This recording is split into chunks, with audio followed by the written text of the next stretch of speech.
Louis Claude de Saint-Martin. Anxious to carry on perpetuating this, in 1889 they established an initiatic movement that they called the Martinist Order. Although the order had no structure or any real rules at that time, the number of members increased rapidly. Thus, Martinism, a movement placed under the aegis of the unknown philosopher, came into being. In 1891, Papus was elected Grand Master of the Martinist Order. The order grew rapidly under his direction, not only in France, but also in the majority of European countries, in Russia, and in both North and South America. At the same time, he organized publications and magazines, notably Initiation and the Veil of Isis, aimed at making Martinism known to a wider audience. In 1892, an inner circle was established, the Kabbalistic Order of the Rosy Cross, an esoteric movement that had been revived in 1889 by Stanislas de Goïta and Joseph Helada. In 1914, the First World War broke out, causing the Martinist Order to become dormant. Papus died in 1916, 2 years before fighting ended. Several Martinists aspired to succeed him. In Lyon, Jean Bricot attempted to perpetuate the Martinist Order by giving it a more Masonic form. In Paris, Victor Blanchard created the Synochial Martinist Order, associating Martinist philosophy with the ideas of Saint-Yves d'Albède. Disapproving of these deviations, Augustin Chabousseau and several survivors of the Supreme Council of the Martinist Order founded the Traditional Martinist Order in 1931. Some of the more illustrious members of this order included Lucien Chamuel and Victor-Émile Michelet, poet and friend of the greatest writers of the time. In 1939, following a decision by the directors of FUDOSI, the Universal Federation of Initiatic Orders and Societies, the majority of Martinists that were dispersed at that time through several different movements were placed under the authority of the Traditional Martinist Order. The most active Martinist movement today remains the Traditional Martinist Order. Operating under the conservatorship of the ancient mystical order Rosicrucis since the beginning of the 20th century, it is present worldwide and transmits its teachings in two ways. Orally, during meetings held in local bodies known as heptads or ateliers, and in writing through manuscripts sent individually to each member. Those who so wish may combine these two methods of study. It should be noted that the teachings are divided into 3 fundamental degrees, followed by a 4th that is more akin to a circle of reflection and deeper analysis. What do the Martinist teachings address? Essentially, major themes relating to the Judeo-Christian tradition, but from an esoteric point of view. The subjects studied include, for example, the origins of the creation, the fall of man, the Kabbalah, the Old and New Testament, the Apocryphal Gospels, the Book of Nature, the Book of Humanity, Sophia, the science of numbers, angelology, the invisible world, celestial symbols, etc. It should be noted that these subjects are studied from a theoretical and practical angle in that they are subjected to mystical experiments aimed at better integrating the concepts covered. In addition to the oral and written teachings that it currently perpetuates, the Traditional Martinist Order publishes the Pantafla magazine. As an authoritative reference in the field, this magazine is accessible to the public and offers a variety of articles related to Martinism and Western esotericism in general. In addition, through the Rose Croix University International, the TMO also regularly holds seminars and conferences on themes related to Martinist thought. Despite what one might think at first, Martinism is not limited to intellectual study. It's above all a philosophy, in other words, a form of thinking and acting. According to the words of the unknown philosopher, its aim is to lead Martinists to cause the divine germ that all humans possess within the depths of themselves to bear fruit, and in so doing, to think, speak, and act under the direction of that which is most spiritual within them. From a Martinist point of view, anyone who succeeds in doing this becomes a divine agent among people and ensures his or her reintegration into the Adamic state after death, thereby finding eternal felicity. Although Martinism is based on the Judeo-Christian tradition, we would be wrong to think that it is intended exclusively for Jews and Christians. As it is not a religion, but a practical philosophy, any person who is interested in the subjects raised previously may be considered a Martinist at heart. This explains why the Traditional Martinist Order has men and women members who come from a diverse range of religions, but also some who do not belong to any religions at all. Indeed, they come from all races, all nationalities, and all social classes. The TMO, therefore, is both an international and a cosmopolitan fraternity. Although Martinism is open to believers from all religions, it admittedly does require a special interest in Christian symbolism and the Master Jesus. But this importance is of a different kind than that given to it by the Christian religion, whether it be Catholic, Protestant, or Orthodox. Indeed, Martinists do not restrict themselves to making Christ the Messiah, to whom Christianity attributes the redemption of humanity. In their opinion, he was the incarnation of divine wisdom, as it is destined to manifest itself in every human being during his or her spiritual evolution. They therefore refer to him as Yehoshua and liken him to the great architect of the universe. According to the Martinist tradition, it is oral training that best perpetuates the spirit of Martinism. This is so because each meeting is held in a temple where decorum is inspired by the Judeo-Christian tradition. In addition, the work accomplished in such a temple is opened and closed by a traditional ritual that assists in creating an atmosphere conducive to fraternal exchanges and spiritual communion. It should also be noted that this is where Martinist initiations are conferred, just as they have been done since the beginning of the order. Non-religious and non-dogmatic, each initiation consists of a ceremony whose purpose is to transmit the appropriate degree to its recipient and to offer the person the esoteric keys linked to this degree. For Martinists, there is, however, one initiation that transcends all others, that may be received in the temple. It is the ultimate one that comes from the inner master or God within. To quote the words of Louis Claude de Saint-Martin, this initiation is that by which we can enter into the heart of God and cause God's heart to enter into us, to form there an indissoluble marriage. There is no other mystery in arriving at this holy initiation than to go further and further down until we reach the depths of our being. Martinism is sometimes described as the way of the heart. Why? Because its aim is to awaken the innate intelligence of the heart, something that led the unknown philosopher to say, we must not rack our brains but our hearts. By virtue of this principle, Martinist teachings do not target the mental state and are not aimed at amassing purely intellectual knowledge. Instead, their purpose is to awaken our awareness of the divine within us and to express this through our actions, which explains the importance given by Martinists to spiritual regeneration. In this respect, they work towards perfecting themselves not only for self-improvement, but also to create a better society. One of Louis Claude de Saint-Martin's thoughts appropriately sums up the Martinist ideal. Seeking to know ourselves as we are involves a great deal of work, but we must then work towards knowing ourselves as we should be. These two disciplines are connected and must occupy us continually. A third discipline follows on from these two, and this is without doubt the most difficult of all. It is only after having learned to recognize what we should be that we must relentlessly work towards becoming so. Mindful of working towards their spiritual germination and contributing to raising awareness, it is precisely to this end that today's Martinists consecrate their time through their teachings and their philosophy.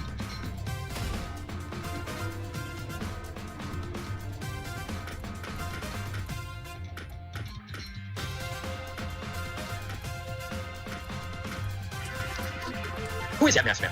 Find out on this episode of Talk Gnosis as we discuss Martinism and the Gnostic path. Hi, welcome to Talk Gnosis for January 8th, 2014. I'm Bishop Kenneth Cannery, and as always, I'm being joined by my lovely co-host, Bishop Lainey Pearson. Hello, Lainey. How are you? No, I am wonderful. Survived the cold spell we had here in Chicago. Yeah, you guys had some nasty weather there. We did. You know, us here in Florida, we've been complaining about our cold, and we got a cold yesterday, 41 degrees, and that was enough to make us go nuts. But I can't imagine, about 80 degrees or so colder. Yeah, you know, so it's all relative, I guess. Well, tonight we've got a really interesting discussion. We're going to be discussing Martinism and how it kind of pertains in the Gnostic path. And joining us tonight is one of our good friends and brothers, Gnostic Bishop and Martinist, Monsignor Martin Jacob. Welcome, brother. Talk Gnosis. How are you? I am fine, thank you. It's been a good day. Good. Well, I think we're just going to kind of jump right into this. And Martin, since you're our guest tonight, we're going to probably be bombarding you with some questions. But, you know, I think for many of our viewers, they're not really familiar with what Martinism is. So how would you describe Martinism? What is Martinism to you?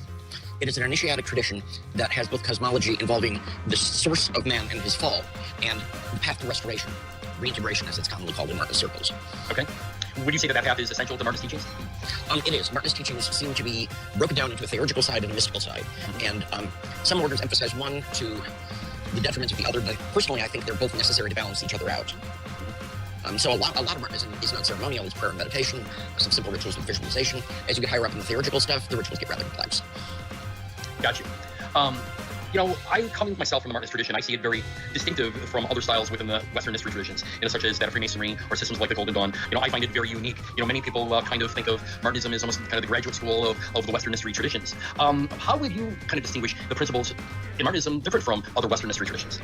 Well, it is in many ways very close to primitive Rosicrucianism. The Rosicrucianism of the 17th century. There is even a tradition that was passed to San Martin by his good friend Rudolf Salzmann, who seemed to be involved in the Order of Unknown Philosophers, which was a group going back to early Rosicrucian times. And yes, it differs in that it is highly devotional, and you don't see that aspect commonly in the Western mystery tradition.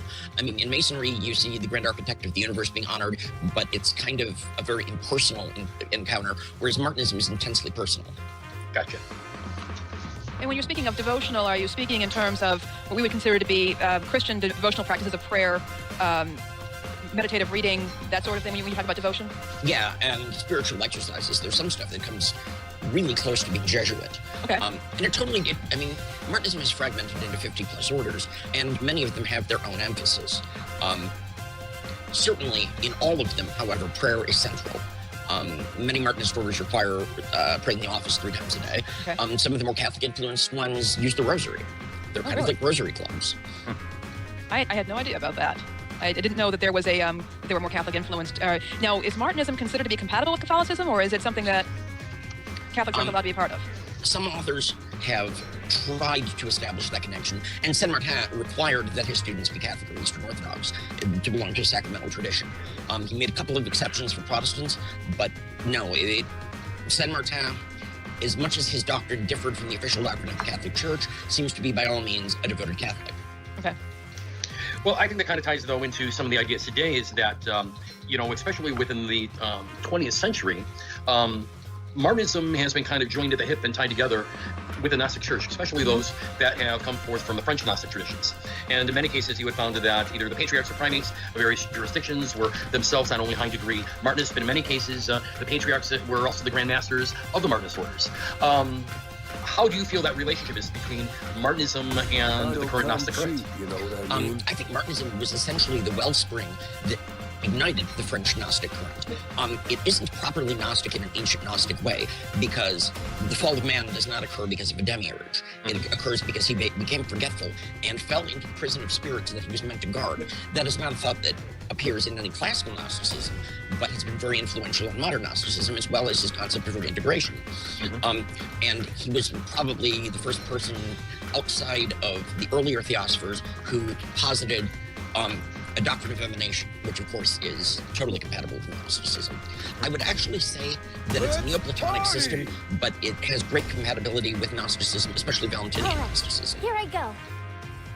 Okay, well, that's interesting because, you know, I think one of the tensions that I have often perceived in modern Gnosticism is that you certainly have this initiatic line, where you have these people who were involved with these various orders, which were founded before the discovery of Nag Hammadi. But then after that, you've got some of the modern Gnostic churches that are trying to incorporate scriptures that were previously unknown. And sometimes I feel like there's a bit, not so much of a disconnect, but it's a process of really trying to incorporate these two things into a coherent ecclesia.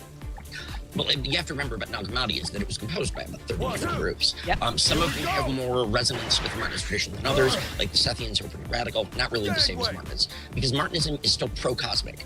Even though we sort of fell into a trap, the transformation of that trap and the reintegration of the universe makes it pro-cosmic. The physical world is part of that. The Book of Nature, as Saint Martin described, is one of the guides to integration. So Gnostics would generally consider anything about the physical, especially Sethians, anything about the physical world a trap. That is totally untrue of Martinism, however. Interesting.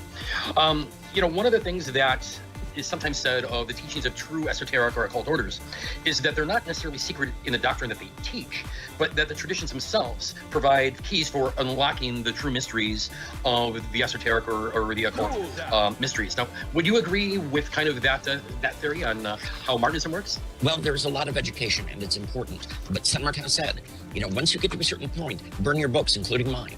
Mm-hmm. But in the process of moving up the Martinist order, there's a great deal of education, especially those that incorporate Elu Cohen stuff, which is Martinism's precursor, but had a very, very complex doctrine. And Saint Martin has simplified things as he got older. There's definitely a development to his thought, starting about 1780 or 1770 up to his death in 1902. It's not like he stagnated, and I think that is one of the marks of a genuine mystic. Being ready to change your mind based on your inner experience. Mm-hmm. Absolutely. And, I know for me, one of the topics that comes up with my students a lot is kind of what is initiation. And, in Martinism, it's very, very specific. And as I try to explain them, realization is not only symbolic. Realization, for me, is a conferring of an active spiritual element, an active spiritual power, and the application of that experience into an actual process. For me, it's a hidden method, it's a secret technique, it's all of those things. Okay, looks like we may have lost Bishop Jacobs here for a second. Hopefully we will get him back. And as far as the initiation, it's one of those things that we often talk about, Bishop Ken, both here on the show and in privately in our private chats, is that we can put somebody through an initiation, or we can give them all this information on paper, but it's a combined effort. And you can put somebody through the steps or have them read something, but if there isn't right effort in other areas, it's not necessarily going to come together, and there's not necessarily going to be any kind of transformation. That's been my experience. Right. And again, that's been kind of one of my, points with my students, is that, yes, authentic initiation does give knowledge. It does give authority for us to use, a certain amount of power, if you will. This genuine initiation, for me, is something that can only be found through authentic initiatic traditions, such as, the Martinist order. Mm-hmm. And from those teachings and traditions that have been carefully passed down from its members and from our Grand Masters in this chain of union, that has represented this true initiatic tradition for a very long time. For me, Martinism, one of its kind of strong points, is something that Martin had touched bases on when we still had him, was kind of this idea that kind of a central thing with Martinism is the Book of Nature. Mm-hmm. And that Book of Nature in Martinism is basically said to contain 5 pages. And these 5 pages include things like harmony and rhythm and motion. And these things, to me, remind me very much of a verse in Matthew.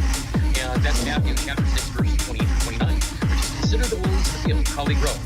They toil not, none for they spin, yet I say to thee that even Solomon in all of his glory was not arrayed like one of these. To me, kind of the primary importance that we really learn in Martinism is kind of the study of the Book of Nature, and really observing and being totally aware and consciousness of what that is. And I appreciate what you had to say there. I just want to ask you something. When you talk about rhythm and motion, that is being willing to observe the motion, the rhythms of nature, maybe the solar or lunar cycles. All of those things are symbols of things, yes, that we observe. But yes, the cycles of nature. There are some things I simply discuss, but yes, this is an initiatory. Right. But what I will say is that yes, many of the points that you're pointing on is exactly what is being taught students. When we're talking to things like rhythm and motion, what do those things imply? And why are we telling you that to observe? Part of the practice, when we're making artists, it isn't a matter of them simply us kind of opening up our head and pouring knowledge. It's them actually work of practice. Part of that is being a journal and observing things like the Book of Nature and everything that implies. Welcome back, brother. We see you. Welcome back. I had my brother fix on course until I'm on the show. Of course, that's the way it usually goes. We are going to be having to wrap up really quickly, but I do have a couple more questions for you, Bishop Jacobs. First of all, can women be Martinists? Yeah, in pretty much all orders, there are like one or two that exclude women because they have a prerequisite of regular masonry. Okay. And there are a few orders in which women cannot initiate, but they can do everything else. For the most part, yes, the sexes are on equal footing in the tradition. Okay. And just another question, how does a person become a Martinist? It's not like there's a lodge on every corner in most cities, but if a person was interested in pursuing a Martinist path, what would they need to do? These days, there is a substantial net presence, and I encourage people to Google it because there is a lot out there. Some of it is a little specious, but there's quite a bit out there. Pierce Vaughn has translated some of the original text. It's all online, unscripted. And probably you become a Martinist by email contact with one of the orders. It does require physical presence for the initiation, and really you should be physically present for most of the lodge work, so it has to be relatively nearby. But the movement has been expanding greatly since about 1990. Okay. So larger cities, there tend to be lodges. I mean, we have a lodge in Kenosha, Wisconsin, which is an odd place for one. But yes, it's around, and if you're serious, it's not difficult to contact with most of them. Okay. Well, thank you very much. Appreciate it, Martin. Thank you again for coming on. Sorry about the technical difficulties, but we do appreciate you being on the show. I want to remind everyone in news that the registration for the Johannite Church's Conclave is open. Make sure you check their website, johannite.org/conclave 2014. You can go to their Facebook page. You can go to their website. I'm sure that Tony will even put a link up on our Facebook page and maybe even in the notes so our viewers can find that. You had some information about the HEC parish in Chicago. Yes, my friends in the Johannite Parish, St. John the Revelator, in Chicago here, are having their monthly NOSH, GNOSH, and Gospel of Mary study this Saturday. You can find out more about it at www.meetup.com/mission BRFP /, and I'm going to be there. Would love to see viewers there. And so I do want to thank Bishop Jacobs for coming on the show, as well as Bishop Ken for answering so many great questions. We had an information-packed show today. So Bishop Ken, do you want to? Absolutely. Again, we do appreciate everyone's feedback. You can make sure you leave YouTube comments. We both try to get back in time. In fact, last show we had some great comments going back and forth with our listeners. You can always hit us up by email at talkgnosis@gnosticnyc.com. You can also find us on Facebook, Talk Gnosis on Facebook. And we've got a great show coming up next week. Yeah. One of your very close friends for a long time. Probably one of your closest friends, I would say. A retired clergyman, he's a professor of history. I mean, this man's resume is pretty impressive. You want to tell us a little bit about him? Yes, my friend, my dear friend, Dr. Gregory Singleton, he's a retired clergyman and a retired professor of history, is going to be discussing the intersection between esoteric and mainstream Christianity. Are these two perspectives as separate as we might think? This is going to be, I think, a fantastic show. Absolutely fantastic show. And yeah, it's going to be great. So I'm looking forward to everybody joining us next week. And as always, this has been a production of the Gnostic NYC Network. If you did enjoy the show, please share it with your friends, click the like button, and subscribe to our channel. Opinions expressed on this program do not necessarily represent the views of Gnostic NYC or any other organization. No animals were harmed during the production of the show. For more Talk Gnosis, tune in every Wednesday for new episodes. Thank you so much for joining us. Good night, everyone. Thank you. Good night. Stay warm.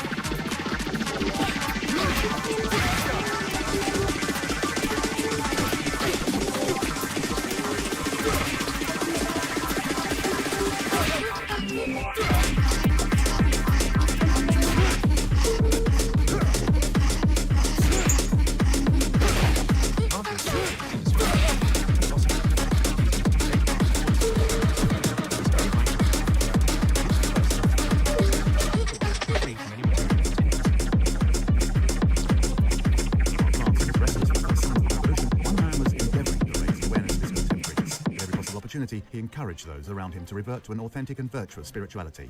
Joseph de Maistre described him as being the most learned, wisest, and most elegant of theosophists. He was highly knowledgeable and was opposed to the atheism and rationalism of the Age of Enlightenment. This theosophist, born in Amboise, Touraine, on 18th January 1743, was called Louis-Claude de Saint-Martin.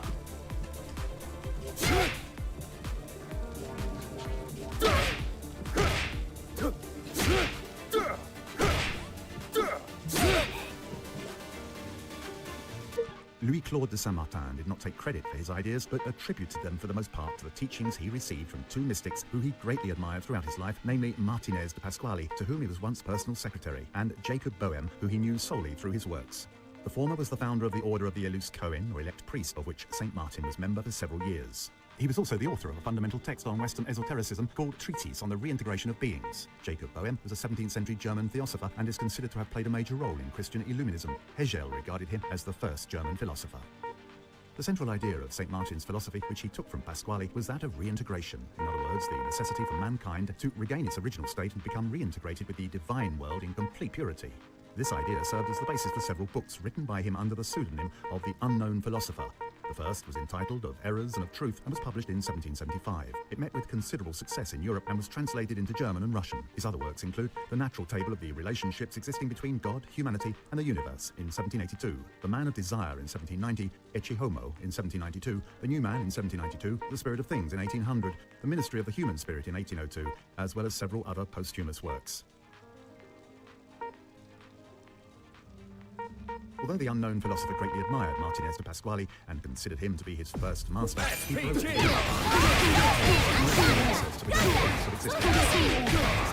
which consisted of breaking the words of Pasquale into meanings. Judging these methods to be unreliable and dangerous,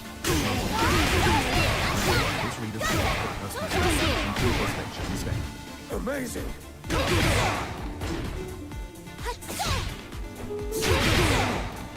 In this respect, he placed the emphasis on the official effects of prayer and meditation.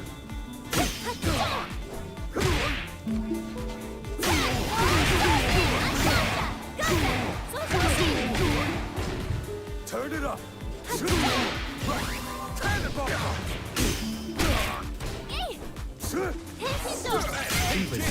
St. Martin's books were his contemporaries, at least of spirituality, and were searching for deeper existence. Disciples of the Society of Intellects formed around the man and his ideas. Some of them simply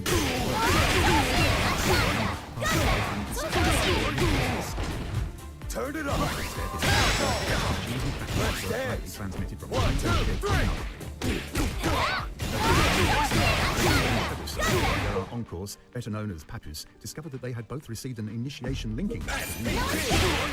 Anxious to carry on perpetually, this in 1889 was established an order had no at that time, the number of members increased rapidly. Thus, Marxism, a movement placed under the aegis of the came into being. In 1891,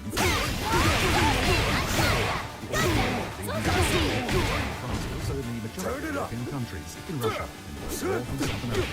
He organised the publication of magazines, notably Initiation and Veil of Ice, aimed at making martyrs of known and in the circle was established the Rosy Cross, an esoteric movement that had revived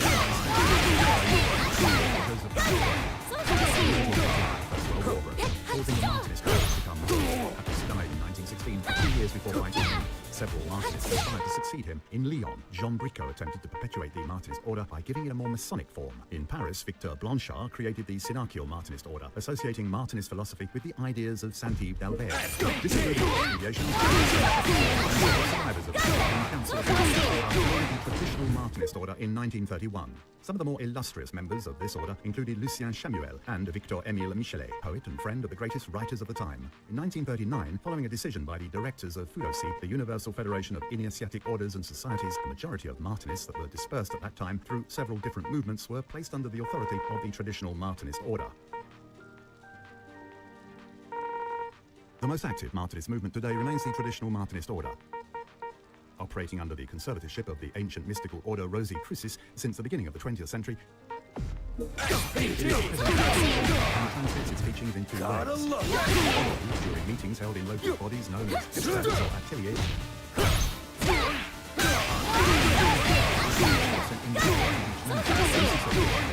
Two methods of study. Amazing!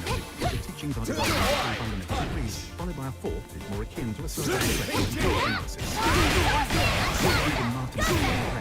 Essentially, major themes relating to the Judeo-Christian tradition that common esoteric include, for example, the origins of the creation of the fall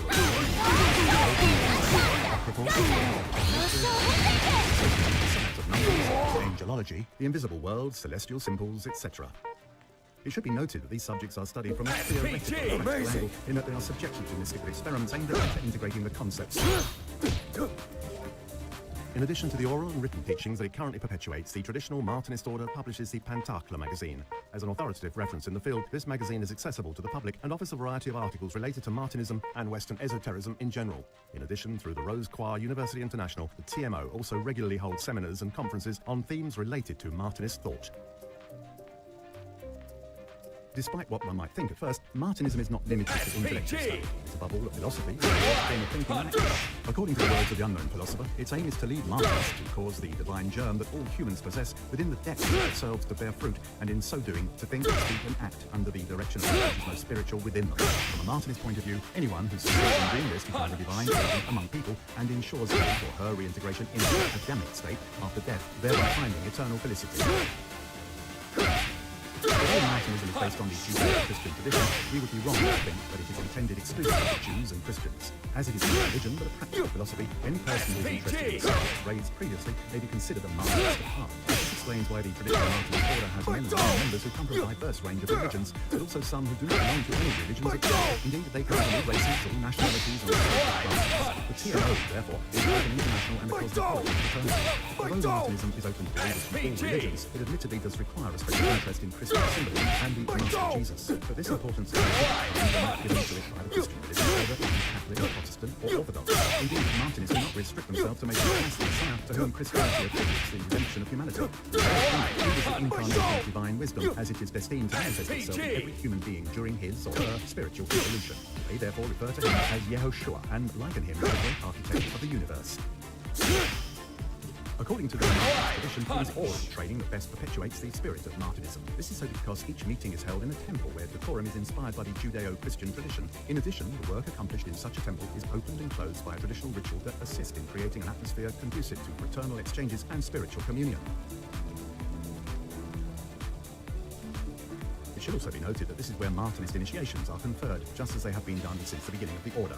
Non-religious and non-dogmatic, each initiation consists of a ceremony whose purpose is to transmit the appropriate degree to its recipient and to offer the person the esoteric keys linked to this degree. For Martinists, there is however one initiation that transcends all others that may be received by a temple. It is the certain one that comes from the inner master or God within. To quote the words of Louis Claude de Saint-Martin, this initiation by which we can enter into the heart of God and cause God's heart to enter into us, to form there an indissoluble marriage. There is no other mystery in arriving at this holy initiation than to go further and further down until we reach the depths of our being. Martinism is sometimes described as the way of the heart. Why? Because its aim is to awaken the innate intelligence of the heart, something that led the unknown philosopher to say, we must not rack our brains but our hearts. By virtue of this principle, Martinist teachings do not target the mental state and are not aimed at amassing purely intellectual knowledge. Instead, their purpose is to awaken our awareness of the divine witness and to express this through our actions, which explains the importance given by Martinists to spiritual regeneration. In this respect, they work towards perfecting themselves not only for self-improvement, but also to create a better society. One of Louis Claude de Saint-Martin's thoughts that completely sums up the Martinist ideal. Seeking to know ourselves as we are involves a great deal of work. We must then work towards knowing ourselves as we should be. These two disciplines are connected and must occupy us continually. A third discipline follows on from these two, and this is without doubt the most difficult of all. It is only after having learned to recognize what we should be that we must relentlessly work towards becoming so. Mindful of working towards their spiritual germination and contributing to raising awareness, it is precisely to this end that today's Martinists consecrate their time through their teachings and their philosophy.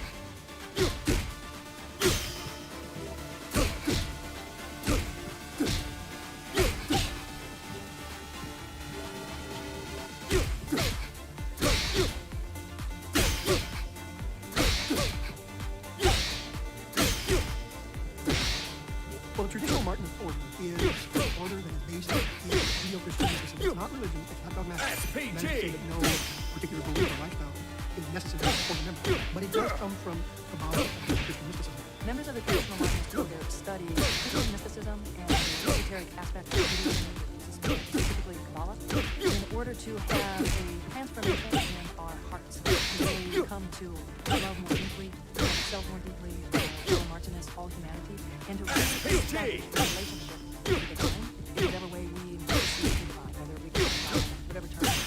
It began a couple hundred years ago from some mystical teachings of fellow Pasquale, and the other disciple, Louis Claude de Saint-Martin. And after his the order was formed to perpetuate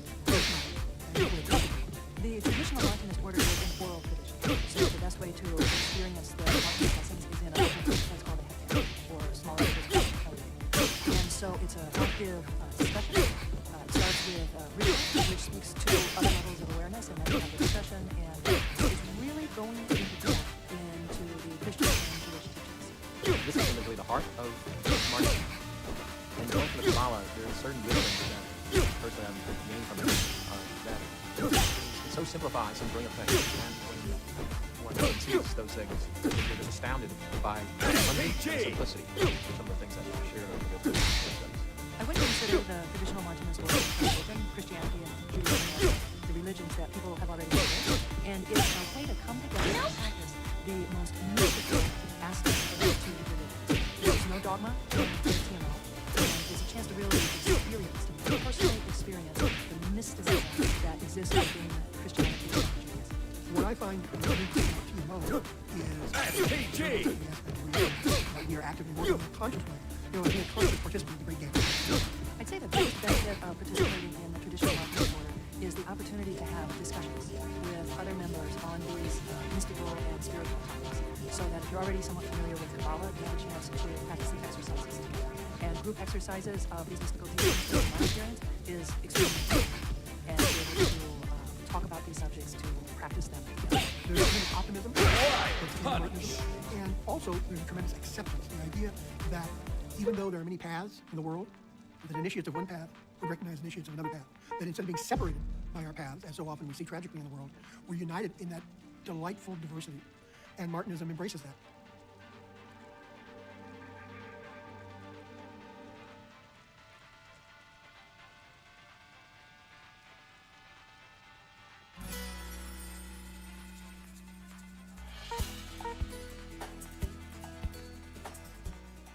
Greetings and welcome. The law of thought. As we become seriously committed to living a life that is physically, mentally, psychologically, and emotionally and spiritually harmonious, we find ourselves contemplating the many questions regarding life as observed in ourselves and in others.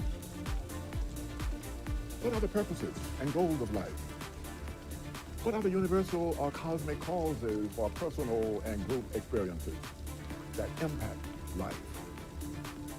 Are there causes and reasons for the varied and complex dynamics, both good and evil, observed in the world? Is it possible to be happy, loved, and prosperous?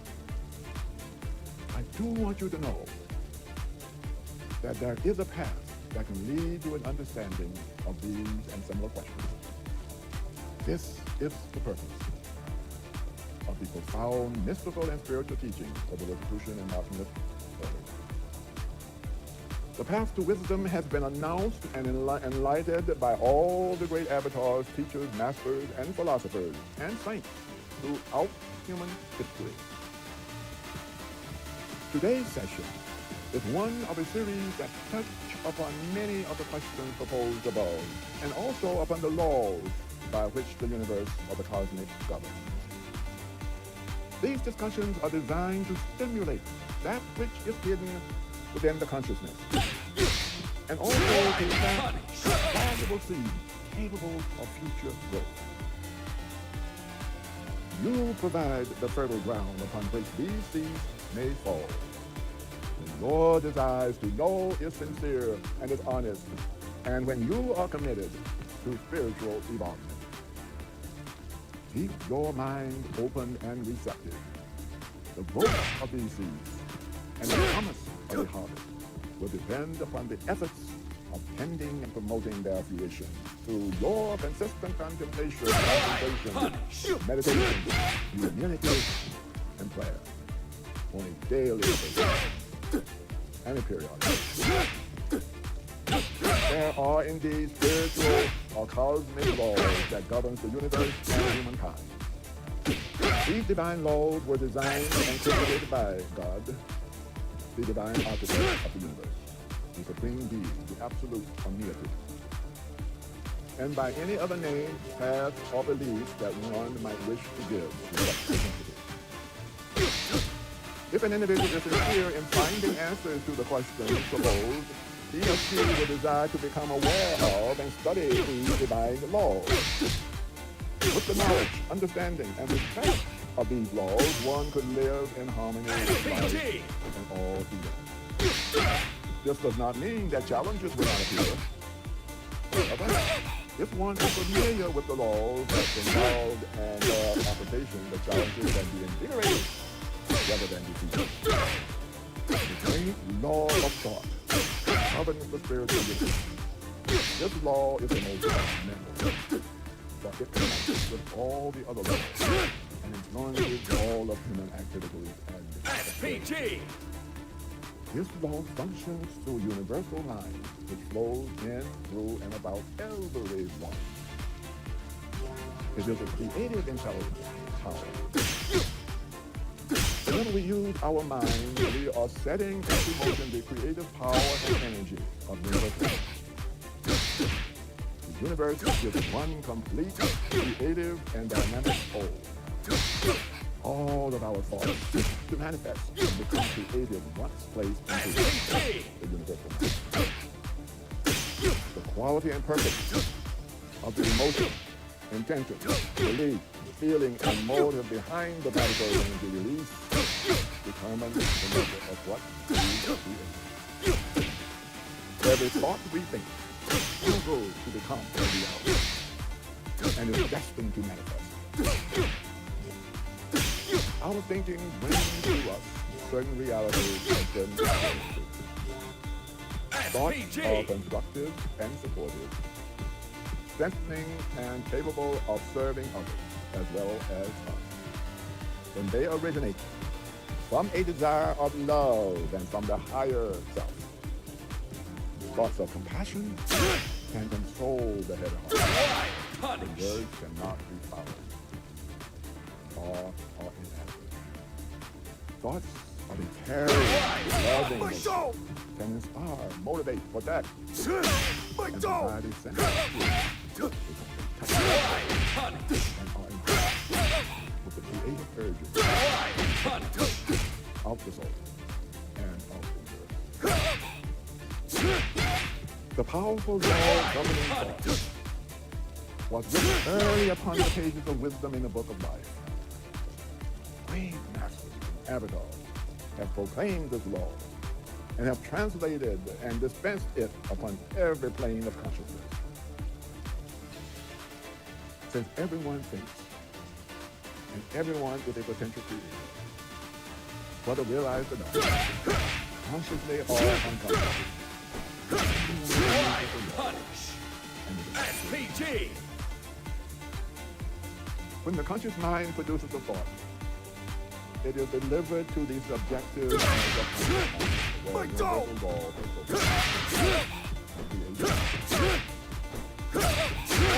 In the past, we have perhaps heard a great deal regarding this law and the effect of thought. However, perhaps 2/3 of what has been heard has not produced a meaningful change in behavior. I now wish to take the subject to still another level. Bringing with it the essence of the first level, the observed human behavior. SPG. We notice that a large number of people are not self-thinkers. They are neither good nor bad, merely unthinking, and are entirely influenced or submerged in the thought world of others.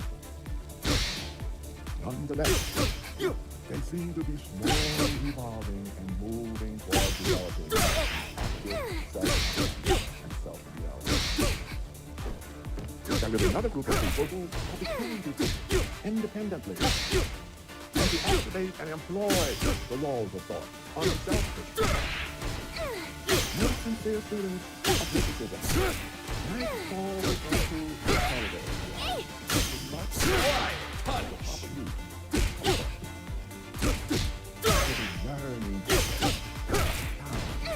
devotion. No person, regardless of how sincere and devoted, is free from failure or fault.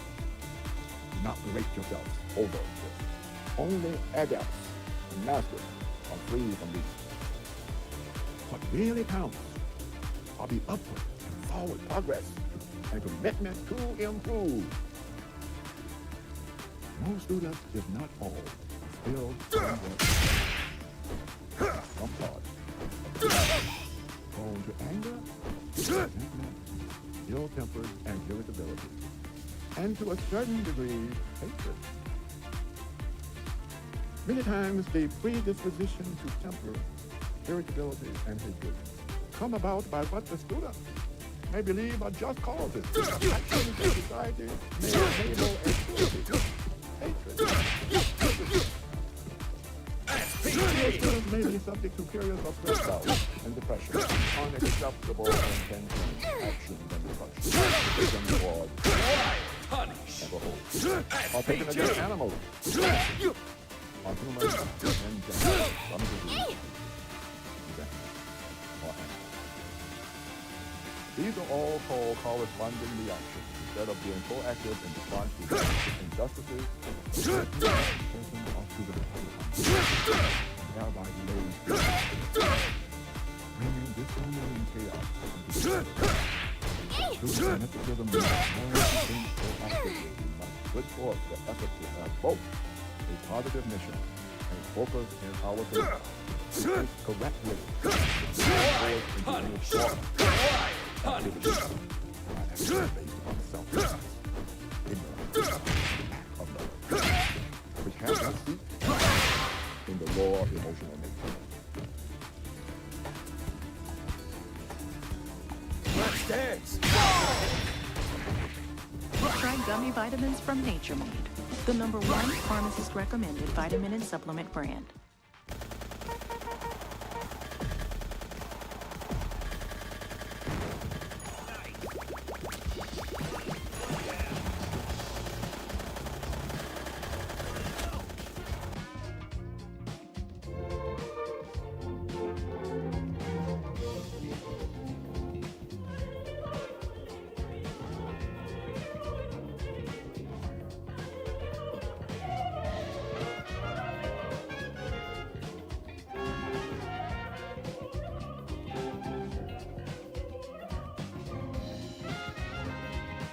Hi, I'm Mel Van Dusen, and welcome to the show. You know, I think many of us can remember as children some defining moment where some incident happened that took our lives in a different direction. And for me, one of those defining moments was when I was in 4th grade. And Mrs. Duckworth, my teacher, would have a lottery every so often, and lucky children would go to some interesting event. And for me, when I was chosen one time, we got to go to the Rosicrucian Egyptian Museum in San Jose. And seeing the mummies there and going through the tomb and looking through at all these artifacts and really learning about an ancient mystical system, I remember that it seemed kind of similar to what I had learned in the church, but not really. But anyway, that was the beginning of the process for me, whereby I looked for the commonality in what we have with us here. Who better to explain this but the president and the Grand Master of the Rosicrucians, Julie Scott. Julie, welcome to the show. Thank you. Julie, how would you describe the Rosicrucian order to someone who had never heard of it?